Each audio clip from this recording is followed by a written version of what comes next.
Gracia y paz. Bienvenidos al plan de lectura Por amor a su palabra. Una lectura bíblica para cada día del año en la versión Nueva Traducción Viviente.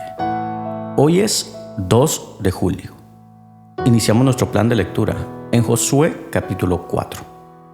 Y como testimonio para las generaciones venideras, ante el milagro del paso de Israel por el Jordán en tierra seca, se levantará un monumento de 12 piedras. Iremos luego al libro de los Salmos y cantaremos y alabaremos al Señor a través del Salmo 129, 130 y 131. El Salmo 129 es un cántico de confianza del pueblo, así como Dios libró a Israel de los opresores muchas veces en el pasado. En el Salmo 130, el salmista clama y pide perdón a Dios por sus pecados, un salmo penitencial. El Salmo 131 es un salmo de confesión personal de confianza que conduce una exhortación a Israel, a que ponga su confianza totalmente en el Señor. Continuaremos nuestra lectura en el libro del profeta Isaías capítulo 64. En este capítulo escuchamos la fervorosa oración para que Dios se manifieste a favor de ellos de un modo extraordinario. Culminaremos nuestra lectura el día de hoy en el Evangelio de Mateo capítulo 12. Nuevamente el Señor Jesús estará en el ojo del huracán de la controversia. En este capítulo vemos su autoridad respecto al día de reposo, la blasfemia, atribución de las obras de Jesús a Satanás y quiénes son realmente los de la familia de Dios. Y así damos inicio en Josué capítulo 4. Escuchemos.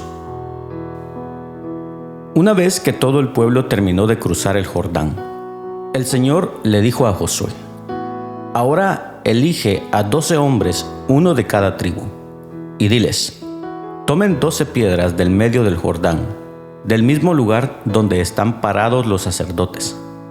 Llévenlas al lugar donde van a acampar esta noche y amontónelas allí. Entonces Josué convocó a los 12 hombres que había elegido, uno por cada tribu de Israel. Les dijo: vayan a la mitad del Jordán, frente al arca del Señor su Dios. Cada uno de ustedes debe tomar una piedra y cargarla al hombro. Serán 12 piedras en total, una por cada tribu de Israel. Las usaremos para levantar un monumento conmemorativo.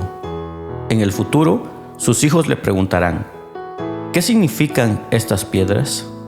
Y ustedes podrán decirles: nos recuerdan que el río Jordán dejó de fluir cuando el arca del pacto del Señor cruzó por allí. Esas piedras quedarán como un recordatorio en el pueblo de Israel para siempre. Así que los hombres hicieron lo que Josué les había ordenado. Tomaron 12 piedras del medio del río Jordán, una por cada tribu, tal como el Señor le había dicho a Josué. Las llevaron al lugar donde acamparon esa noche y construyeron allí el monumento. Josué también apiló otras 12 piedras a la mitad del Jordán, en el lugar donde estaban parados los sacerdotes que llevaban el arca del pacto. Y las piedras siguen allí hasta el día de hoy. Los sacerdotes que llevaban el arca estuvieron en medio del río hasta que se llevaron a cabo todos los mandatos del Señor que Moisés le había dado a Josué. Mientras tanto, el pueblo se apresuró a cruzar el lecho del río. Y cuando todos estaban a salvo en la otra orilla, los sacerdotes terminaron de cruzar con el arca del Señor mientras el pueblo observaba. Los guerreros armados de la tribu de Rubén, de la tribu de Gad y de la media tribu de Manasés iban delante de los israelitas al cruzar el Jordán, tal como Moisés había indicado. Esos hombres armados, unos 40,000 en total, estaban listos para la guerra, y el Señor iba con ellos mientras cruzaban hacia la llanura de Jericó. Ese día, el Señor convirtió a Josué en un gran líder a los ojos de todos los israelitas, quienes, por el resto de su vida, lo respetaron tanto como habían respetado a Moisés. El Señor le había dicho a Josué: ordénales a los sacerdotes que llevan el arca del pacto, que salgan del lecho del río. Así que Josué dio la orden. En cuanto los sacerdotes que llevaban el arca del pacto del Señor salieron del lecho del río y sus pies pisaron tierra firme, las aguas del Jordán volvieron a fluir y desbordaron el cauce como antes. El pueblo cruzó el Jordán el 10º día del primer mes. Después acamparon en Gilgal, al oriente de Jericó. Fue allí, en Gilgal, donde Josué apiló las 12 piedras que había tomado del río Jordán. Entonces Josué les dijo a los israelitas: en el futuro sus hijos preguntarán: ¿qué significan estas piedras? Y ustedes podrán decirles: aquí es donde los israelitas cruzaron el Jordán sobre tierra seca. Pues el Señor su Dios secó el río a la vista de ustedes, y lo mantuvo seco hasta que todos cruzaran, tal como hizo con el Mar Rojo, cuando lo secó hasta que todos terminamos de cruzar. Lo hizo para que todas las naciones de la tierra supieran que la mano del Señor es poderosa, y para que ustedes temieran al Señor su Dios para siempre. Vayamos ahora al libro de los Salmos, capítulo 129. Escuchemos. Desde mi temprana juventud, mis enemigos me han perseguido. Que todo Israel repita: desde mi temprana juventud, mis enemigos me han perseguido, pero nunca me derrotaron.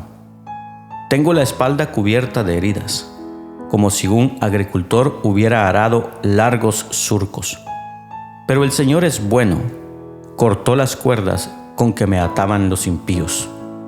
Que todos los que odian a Jerusalén retrocedan en vergonzosa derrota. Que sean tan inútiles como la hierba que crece en un techo, que se pone amarilla a la mitad de su desarrollo, que es ignorada por el cosechador y despreciada por el que hace los manojos, y que los que pasan por allí se nieguen a darles esta bendición. El Señor los bendiga, los bendecimos en el nombre del Señor. Salmo 130. Desde lo profundo de mi desesperación, oh Señor, clamo por tu ayuda. Escucha mi clamor, oh Señor. Presta atención a mi oración. Señor, si llevaras un registro de nuestros pecados, ¿quién, oh Señor, podría sobrevivir? Pero tú ofreces perdón para que aprendamos a temerte. Yo cuento con el Señor, sí, cuento con Él. En su palabra he puesto mi esperanza. Anhelo al Señor más que los centinelas el amanecer, sí, más de lo que los centinelas anhelan el amanecer. Oh Israel, espera en el Señor, porque en el Señor hay amor inagotable. Su redención sobreabunda. Él mismo redimirá a Israel de toda clase de pecado. Salmo 131. Señor, mi corazón no es orgulloso, mis ojos no son altivos. No me intereso en cuestiones demasiado grandes o impresionantes que no puedo asimilar.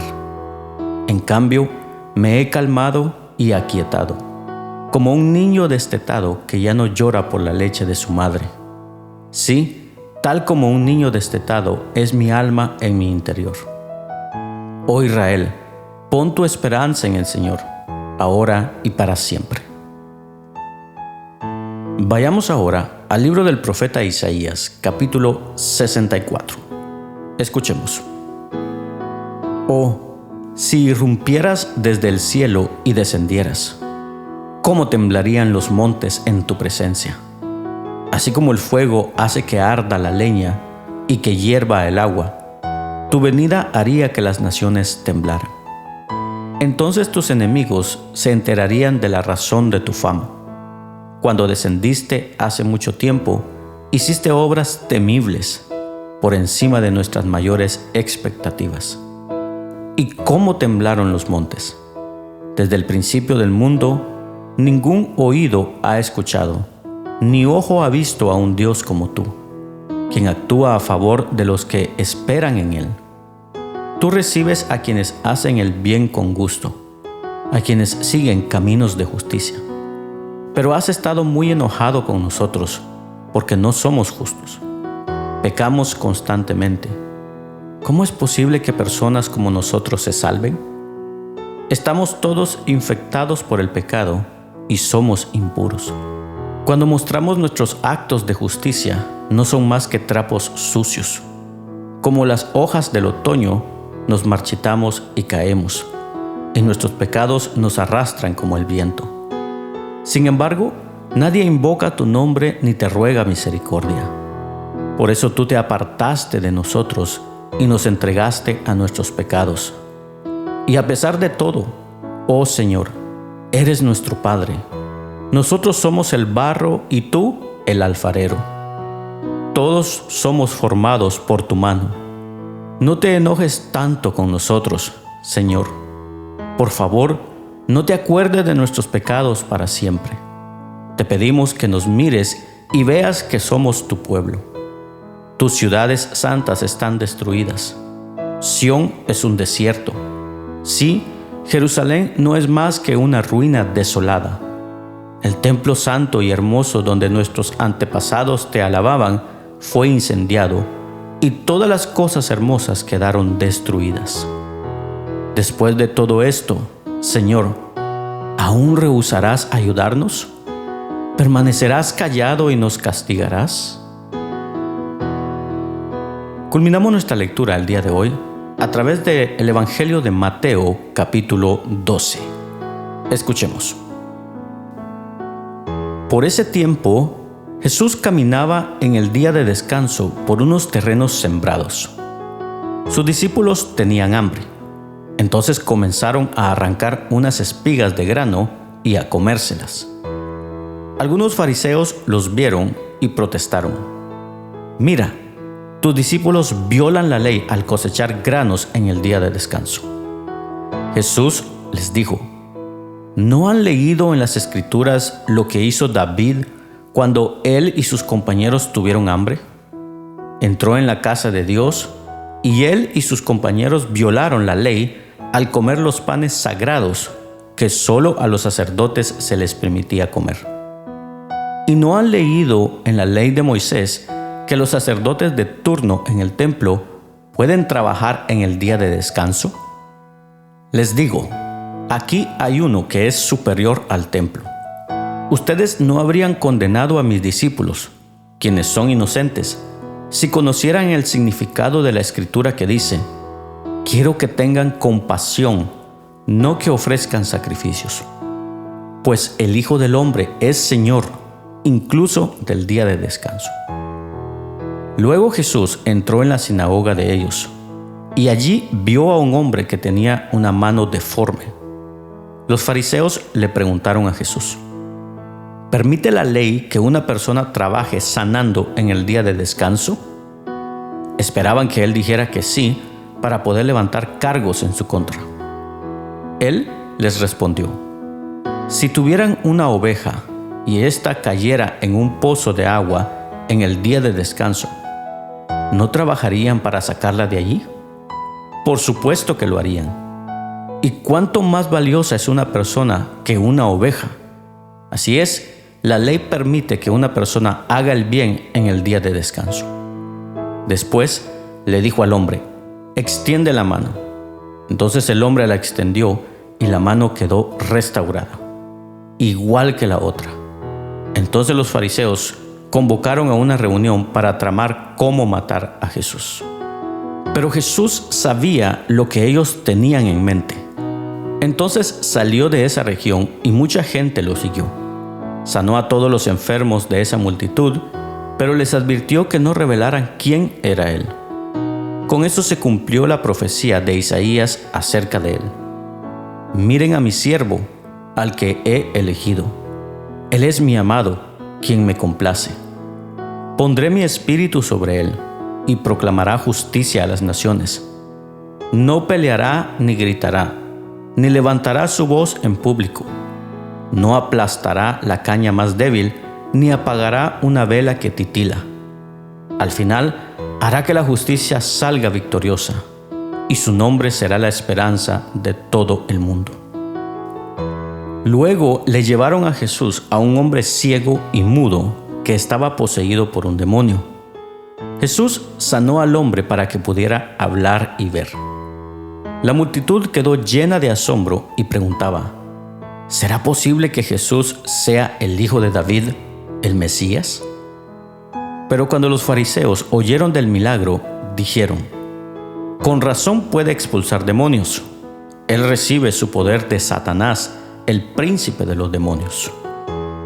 Jesús conocía sus pensamientos y les contestó: todo reino dividido por una guerra civil está condenado al fracaso.